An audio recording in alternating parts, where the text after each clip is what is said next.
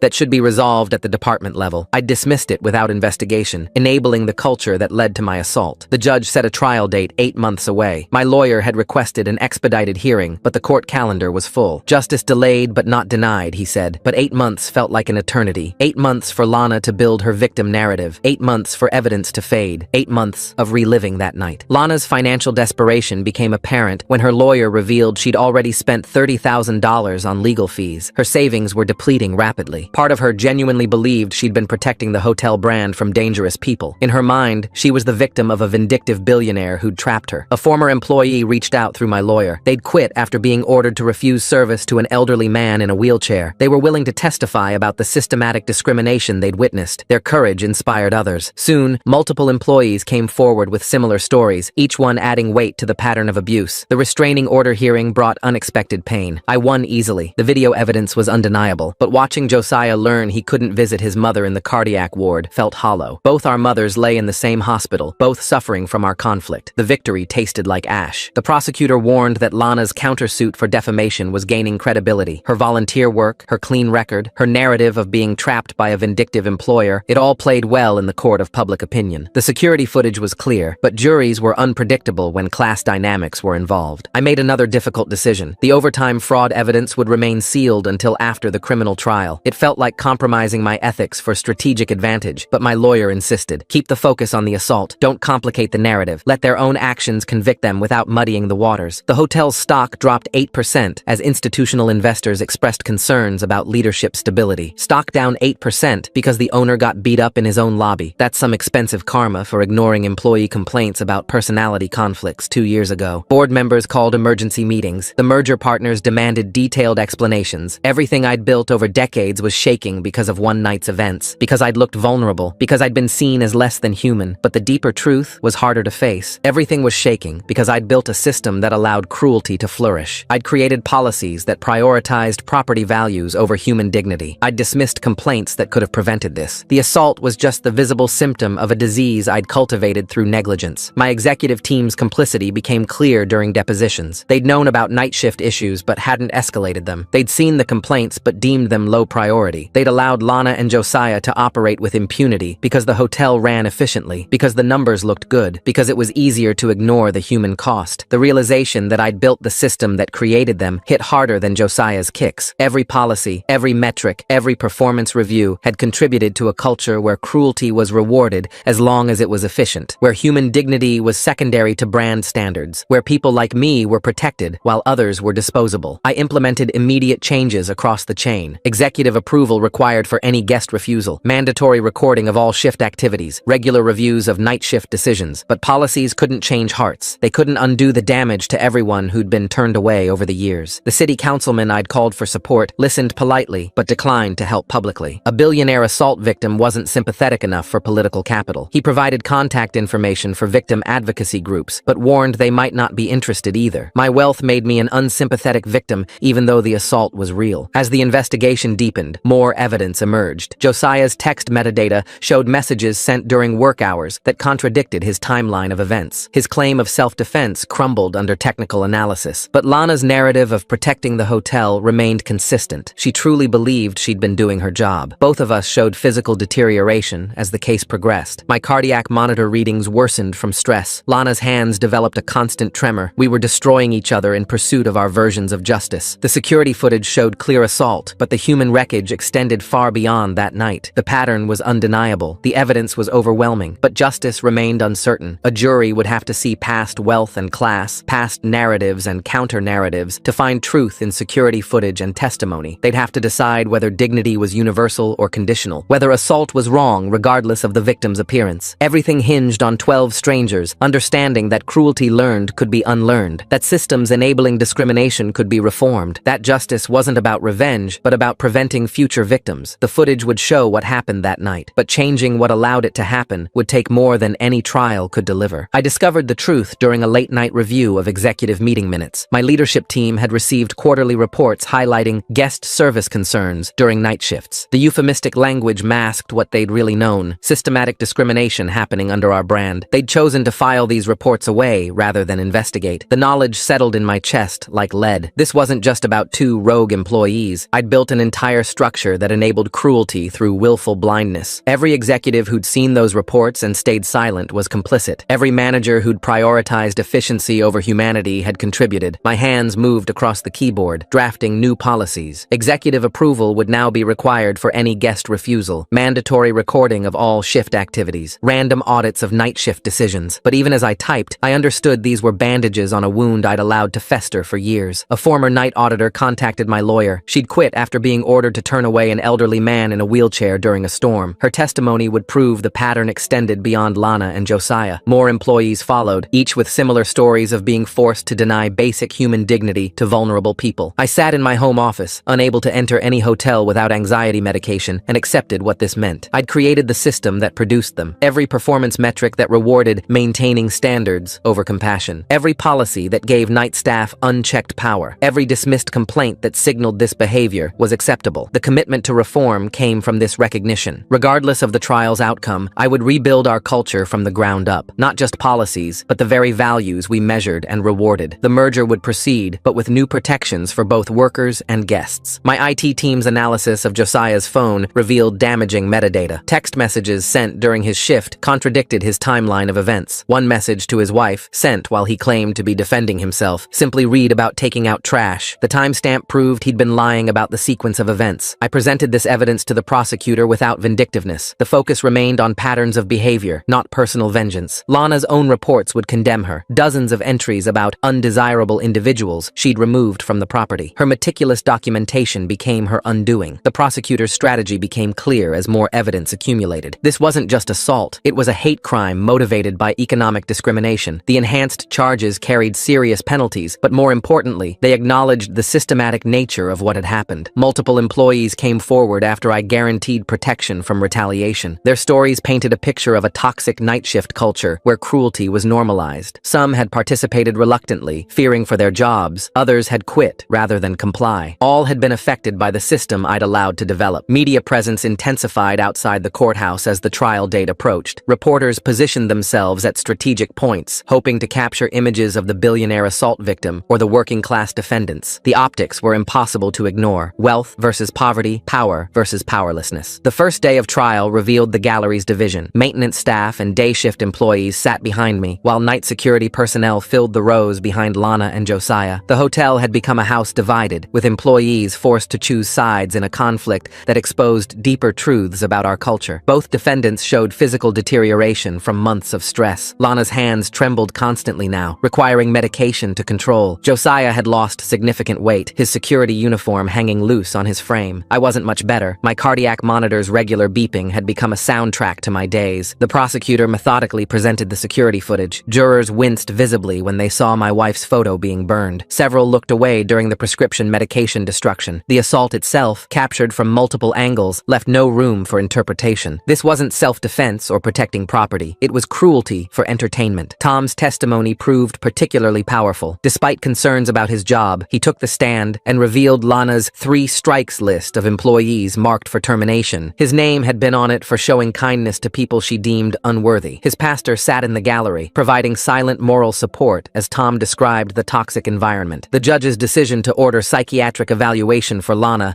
came after her courtroom outburst. She'd stood suddenly during Tom's testimony, shouting about protecting society from parasites. The bailiffs restrained her while she ranted about people who didn't deserve 5-star service. Her lawyer's face showed he knew they'd lost. Audio enhancement of the security footage revealed previously inaudible comments. Josiah's words while kicking me became clear. Stay down where you belong. The discriminatory intent was undeniable. The prosecutor played this enhanced audio 3 times, ensuring every juror heard the hatred in those words. The evidence painted a damning picture, but it also revealed my hotel's systematic failures. We'd had no meaningful oversight of night shifts, no regular review of guest refusals, no system to catch patterns of discrimination. The corporate negligence that enabled this cruelty became part of the trial record. Lana's breakdown on the stand surprised everyone. She admitted feeling powerful for the first time in her life when refusing service to undesirable people. She described the rush of authority, the satisfaction of maintaining standards. Her testimony revealed how my system had transformed a person into someone who found joy in others' humiliation. When asked to provide a victim impact statement, I struggled to articulate the lasting damage. The physical injuries had healed, but I couldn't enter hotels without medication. The image of my wife's photo burning haunted my dreams. The knowledge that this had happened to others who couldn't fight back weighed heaviest. I made a choice that surprised the prosecutor. Instead of requesting maximum sentences, I asked for mandatory empathy training and community service. Prison wouldn't teach them to see humanity in everyone. The irony of needing anxiety medication to enter your own hotels is like being allergic to your own cooking. Technically possible, but really inconvenient for business dinners. Working at homeless shelters, serving those they'd dismissed as worthless, might begin that education. The jury deliberated for 6 hours before returning guilty verdicts on all assault charges. They recommended minimum sentences, acknowledging the defendant's lack of prior records. The foreman later told reporters they'd struggled with the class dynamics, but couldn't ignore the clear evidence of assault. The verdict created a permanent rift among hotel employees. Some felt ashamed they'd stayed silent, while others still defended Lana's actions as protecting the brand. The divide reflected deeper questions about what hospitality meant and who deserved to receive it. I implemented nationwide reforms immediately after the verdict. Every hotel would require annual training on dignity and respect. Night shifts would have increased oversight. Guest advocacy departments would review all refusals. The changes came too late for past victims, but might prevent future ones. My inability to enter hotels without anxiety medication became permanent. I ran the company from my home office, conducting virtual inspections and meetings. The merger proceeded with new policies protecting both workers and guests. The deal closed successfully, securing jobs while transforming our culture. Lana served weekends in jail while performing court-ordered service at a homeless shelter. The same people she'd once called security to remove now became those she served meals to. Reports suggested she struggled initially, but gradually began to see them as human beings rather than threats. Josiah lost his security license after the conviction. He found work in construction, a field where his physical strength served purposes other than intimidation. His mother recovered from her heart attack, but their relationship remained strained. He'd learned consequences existed even for those who thought themselves protectors. Tom received a promotion to head our new guest advocacy department. department. His compassion, once seen as weakness, became the standard we measured others against. He implemented training programs based on his experiences, teaching employees to see dignity in everyone, regardless of appearance. I visited my wife's grave with my daughter on the anniversary of her death. I told her about finally seeing what she'd always tried to show me, that systems could dehumanize people, that policies could enable cruelty, that leadership meant protecting the vulnerable. My daughter held my hand as I acknowledged how much change had come too late. The torn photo remained in my wallet, scotch taped together but never quite whole. It served as a reminder that cruelty was learned, but kindness had to be actively taught, that every policy, every metric, every decision either reinforced humanity or diminished it. That true hospitality meant welcoming everyone, especially those who appeared to need it most. The reforms spread throughout the industry as other chains adopted similar policies, not because of legal requirements, but because the trial had exposed uncomfortable truths about how hospitality workers were trained to see certain people as less deserving. The conversation shifted from maintaining standards to maintaining humanity. I never fully recovered from the trauma, but built something better from its ashes. A company culture that valued compassion over efficiency. A system that protected rather than punished vulnerability. A legacy that honored my wife's memory by ensuring no one else would be dismissed as unworthy of basic dignity. The merger succeeded beyond financial projections. Employee satisfaction increased. Guest complaints decreased. The correlation was clear. When workers felt empowered to show humanity, everyone benefited. The culture that had created Lana and Josiah slowly transformed into one that created advocates like Tom. Change came through action, not words. Through policies that had teeth. Through accountability that reached from night shifts to executive suites. Through recognition that hospitality meant serving all humans with dignity, not just those who looked like they belonged. The story ended not with perfect justice, but with imperfect progress. With acknowledgement that systems could be reformed even if damage couldn't be undone. With understanding that cruelty flourished in cultures of indifference, but withered when compassion became mandatory. With proof that even those who'd been broken could help rebuild something better. Thanks for watching the video. I wonder if the owner ever stopped needing anxiety medicine to enter hotels. That torn photo staying in his wallet with tape holding it together